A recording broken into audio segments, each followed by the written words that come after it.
There are many myths and misunderstandings about the castle dungeon. Many people imagine dungeons to be dank, dark, and deep vaults below a castle, where prisoners were held, and where the unluckiest among them were tortured. However, this image doesn't hold. The castle dungeon evolved, strangely enough, from being a prison within the tallest, most secure tower of the castle. Dungeons weren't always underground. To understand the truth about dungeons, I'll start by explaining the history and purpose of the first medieval dungeons. I'll also describe a punishment even worse than a dungeon, the oubliette, or the forgotten chamber, which was used to keep prisoners in horrific captivity. Most castles built during the early medieval period didn't truly have dungeons. Why not? Well, in medieval times, it wasn't a particularly common punishment to keep someone imprisoned in a confined space. Often, one baron would kidnap the children of another baron, and hold the poor kid hostage at his home or his castle. However, the unfortunate children would be free to roam the castle, but wouldn't be able to leave it. Medieval castles did have an area called the dungeon, a term which comes from French. But back in medieval times, the dungeon was the name for the Great Keep or the main tower of the castle. Originally, the Great Keep was the most secure part of the castle, and, in early medieval times, nobles tended to live in the keep, as it reflected their importance. However, as time progressed, the nobles began to live in more comfortable and luxurious areas of the castle, in bedrooms designed for warmth and luxury. However, the Great Keep remained the most secure place at the heart of the castle. Valuable items, such as jewels, money, and also important prisoners, began to be stored in this secured tower. In later medieval times, the concept of taking political prisoners became much more common. When Edward I was trying to subdue the frequent rebellions in North Wales, he saw the value of capturing and imprisoning the biggest troublemakers. Therefore, his new castles of the late 1200s, including Caernarfon, for example, contained new prisons to keep the rebellious Welsh at bay. Initially, these prisons were in towers. These were considered to be the strongest parts of the castle and the areas which could be best defended if a prisoner wanted to escape. Eventually, these new prisons began to be called castle dungeons, which was an English adaptation of the old French words dungeon. Remember that dungeon, in medieval times, just meant a secured tower or great keep. During the later medieval period, castles became grander and more ornate, designed more for entertaining, and as luxurious residences of nobles. As castles changed, these dungeon prisons began to be located in the least desirable but still secure areas of the castle, where people certainly didn't want their bedrooms or apartments. This meant the cold, wet and dark storerooms or castle basements became these new castle dungeons. It's strange, isn't it, that dungeons moved from within the highest castle towers, down into the lowest castle cellars. The oubliette, or the forgotten room, was a punishment worse than being thrown into a castle dungeon. If you can remember the Chokey from Roald Dahl's Matilda, the oubliette was a very similar punishment. The oubliette was a tiny, vertical shaft that was often only large enough for an individual to stand up in. They wouldn't have been able to crouch down, to kneel, to sit, or perhaps even to turn round in it. They would have been lowered into this shaft by a guardsman, and, once they reached the bottom, the rope would have been taken up and the trapdoor above them would have been closed. Often, the shaft would have been so deep that there would have been no way to reach up to the trapdoor. They would have been lowered into this shaft by a guardsman, and, once they reached the bottom, the rope would have been taken up and the trapdoor above them would have been closed. Often, the shaft would have been so deep that there would have been no way to reach up to the trapdoor. In the oubliette, the prisoner would have been forced to remain standing, in the dark, until they were released, if ever. Food and water might have been thrown down on them if they were lucky, but it was, all in all, a truly horrible punishment. An example of an oubliette can be discovered in the Bastille, in France. Pontefract Castle Dungeon was so notorious, they were depicted in Shakespeare's play, Richard III. The most terrifying castle dungeons in the whole of England were undoubtedly those of Pontefract Castle, in Yorkshire. Pontefract Castle was a vast and fearsome fortress with a blood-curdling reputation. It was so notorious that it was depicted in Shakespeare's play, Richard III. In the play, Earl Rivers describes Pontefract as, "O Pomfret, Pomfret!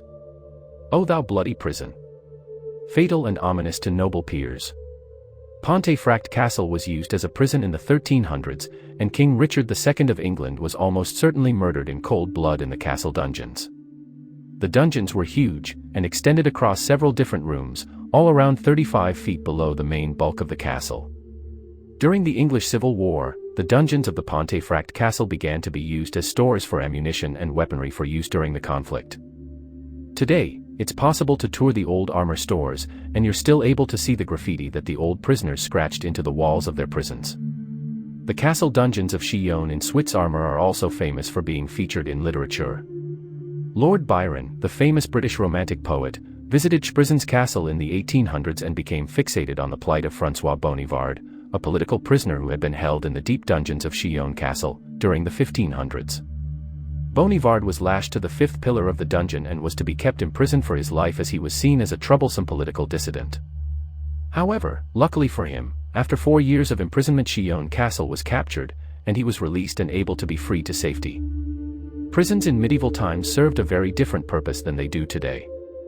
In the Middle Ages, prisons were not used as a form of punishment, but rather as a way to hold people who were awaiting trial or who were unable to pay debts.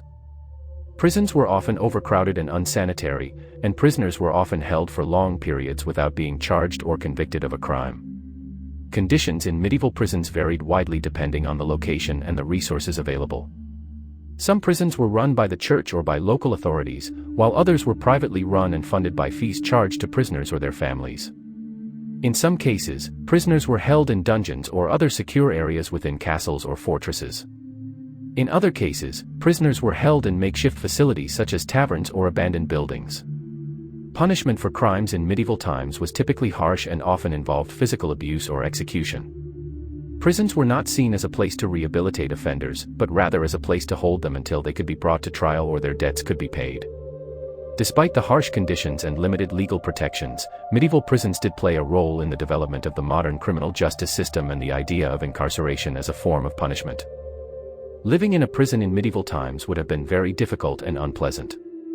Conditions in these facilities were often overcrowded and unsanitary, and prisoners were given inadequate amounts of food and water. They were also subjected to physical abuse and torture in some cases, in an attempt to extract confessions or obtain information. Prisoners in medieval times did not have the same legal protections as they do today. They were often held for long periods without being charged or convicted of a crime, and they did not have the right to legal counsel or a fair trial.